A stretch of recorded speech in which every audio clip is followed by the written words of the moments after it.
nyo. Good afternoon, Coach Freddy. Upo po kayo. Okay. Hello. Good afternoon. Thank you, Miss Jenny.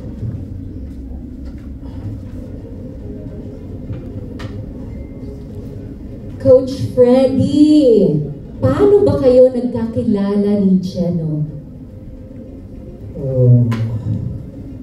First kong na-meet si Bro. Actually, tawag ko sa kanya Bro. Si Bro Geno. Tawag sa akin dati, tawag ko sa kanya Bro.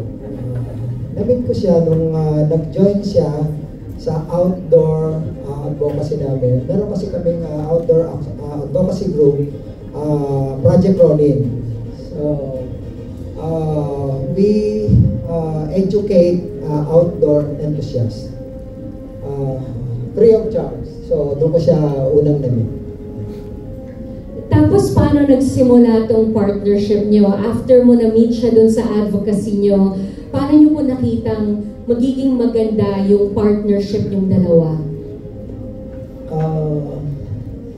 Nung after ng mga seminars namin sa advocacy group namin, nagkakaroon kami ng climb and camp. So, dun sa camp, inaabot kami niya ng 2 o'clock, 3 o'clock, nagkwentuhan lang tungkol sa mountaineering. Then, sabi ko, okay itong bata na to, mukhang malaki yung potential niya. So, from that time on, lagi na kami magkasama sa mga climb dito sa Pilipinas, and then nagkasama rin kami sa Nepal twice. And yun nga, nabanggit niya sa akin itong Mount Everest. Napag-iisipan niyang panikin ang Mount Everest. Ang galing. Can you imagine what started with just Geno joining him for an advocacy became a beautiful partnership between the two of you. Coach Freddy, bukod sa training for mountaineering and climbing all of these mountains, ano pa po yung nagbabind sa inyong dalawa? Ano yung hilig niyong gawing dalawa? Talagang mountaineering talaga yung yung common denominator sa amin. Lalo na nung umakyat kami sa Nepal, nabanggit niya kanina na in 2022 supposed to be EEBC kami, kaya lang dahil in 2020 nung first time ko sa Nepal, supposed to be mag-EEBC kami, kaya lang habang nasa airplane kami, may nakarating sa amin na balita na yung rota or yung trail na dadaanan namin, nagkameron ng avalanche and 7 yung natabunan ng yelo. 4 doon, Sherpa, 3 yung Korean. So hindi na kami tumuloy doon, na-divert kami sa ibang bundok. Then in 2022, gusto ko na talaga mag-EBC. Kaya lang yung local organizer, hindi siya makapag-decide kasi bago pa lang lumulubag yung pandemic. So tinawagan ko siya. Sabi ko, bro, gusto mo mag-EBC? That time, first time niyang pupunta ng Nepal, sabi niya, sige, may contact ba tayo? Sabi ko, meron. Sige, mag-invite. So, doon na nag-umpisa yung banding namin. Then, after ng EBC, okay na. Parang sinasabi, tapos na yung bucket list ng isang Filipino mountaineer. Hindi pala. Sabi niya, Daddy, akyat ulit tayo. Sabi niya sa akin. Sabi ko, saan naman? Sabi, yung mas mataas, kasi yung EBC, kumbaga 5,000 yun. So, umakyat kami ng more than 6,000. Dalawang peaks yun na more than 6,000 meters above sea level. Doon mas tumibay yung samahan namin. Tapos yung paano aatakihin yung lamig, paano mo atakihin yung altitude. There was one time na medyo inuubo siya. So sabi ko, binigay ko sa kanya yung mga tips na ganito lang gagawin mo. Kahit nung paakyat siya ng Everest, yun yung paalala ko sa kanya kasi yun yung talagang vulnerable siya doon. Thank you so much, Coach Freddy. Ngayon naman, I'll give you some fun things to answer, and very quickly, we all know that reaching the summit of Mount Everest is often marked by proudly planting a flag at the top. Kaya po, ngayon dyan, meron din po kayong flag, nasa likod nyo po. You have this white and red flag. So to make things interesting, Coach Freddy, you have to raise the red flag if yung sinasabi ko ay totoo. If it's true, red flag. And if it's not, white flag. All you have to do is raise the correct flag. Tapos kailangan nyo sabihin sa amin kung bakit yun yung ni-raise nyo po. Okay? Tapos si Jenna naman, pwede kang mag-comment. Pwede kang mag-violently react sa sinagot ni Coach Freddy. Okay. Coach Freddy, ready na po ba kayo? Ready. You will have to tell us the truth and nothing but the truth. Okay? Ready? Here's the first question. Jenna stays positive and determined through every training session without complaints. Hindi nagko-complain. Coach Freddy, true or false? Okay, true. Talaga? Oh. Sabi ni Jenna, talaga? It's true. So siguro yung mga binabanggit mo sa kanya, Jenna, nakikita ni Coach Freddy na normal lang yun at hindi siya reklamo. Na tama lang. Okay, next question. Geno followed his meal plan strictly. No shortcuts, no cheating. True or false? False. Okay, Geno, ano ba ang nangyari? Bakit parang hindi yata natin nasusunod ang meal plans? Pagkatapos ng mahabang araw sa bundok, sino bang hindi gusto kumain ng masarap? Tama nga naman. Bakit? Kung hindi mo ginagawa yun, ano ba yung expected sa isang mountaineer? Anong klaseng pagkain lang yung pwede nyo kainin?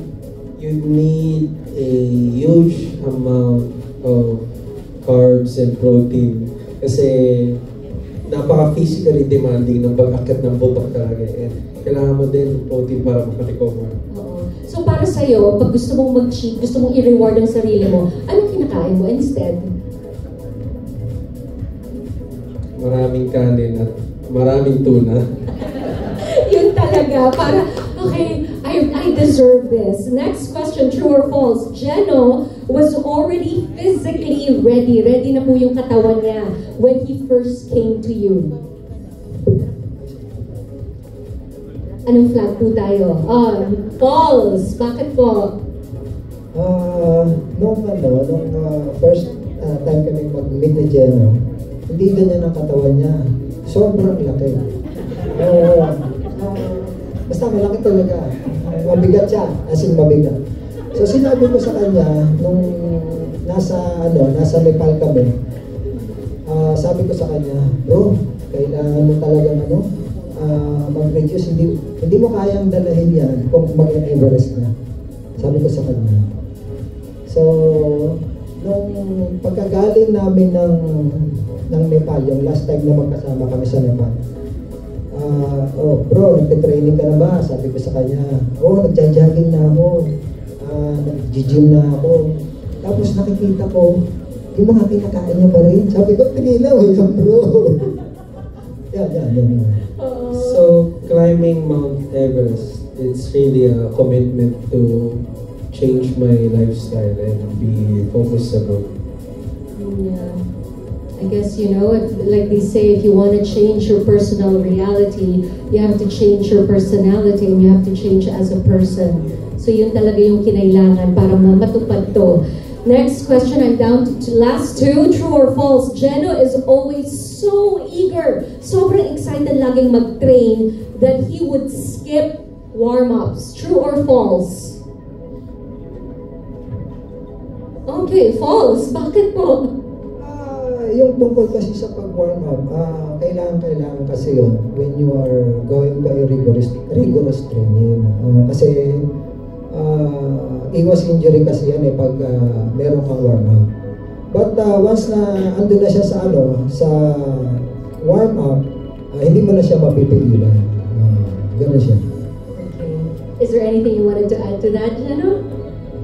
That's very true actually. I mean, madaming beses na ako na-injure, so I had to learn the hard way. Okay. But at least you learned your lesson. That's the important thing. One last. Jeno finds morning training challenging dahil hindi siya morning person. True or false? That is true. Napansin ko din yung tables natin dito at yung banda doon, alam na alam nyo. Alam niyo yung sagot. Kanina grabe yung reaction nyo nung sa sinabi ni Coach Freddy na mas malaki siya dati, May laman yung reaction nyo. Okay, Coach Freddy, please explain. Dahil maraming beses na kami na nakasama sa bundok, almost always multi-day climb. So aakyat ka, then magtulog ka. So kinabukasan, gigising ka ng maaga para maglalakad ka pa ulit sa susunod pa. At may sinusunod kaming itinerary para maganda yung oras mo. Hindi na susunod yung itinerary. Kasi tulog pa siya. Ayaw pang gumising. Ang hirap niya talaga gisingin. Pero mabilis naman siya sa trail. Humahabol naman. Kaya pala, kailangan lang yung extra hours of sleep para for the trail. Bibilis naman, Jeno. What do you want to say to that? In my defense, mas punctual naman ako sa bundok kaysa sa bahay. Pagdating sa bundok, nasusunod yung tamang oras. Sa bahay, hindi. Okay. Dapat yung mommy mo talagang totoo yun.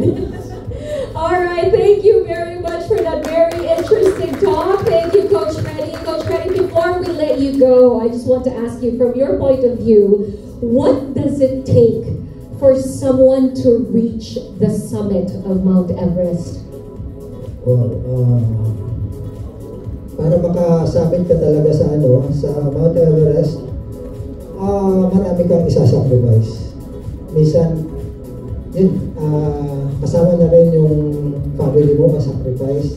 Then yung sarili mo, yung lifestyle mo.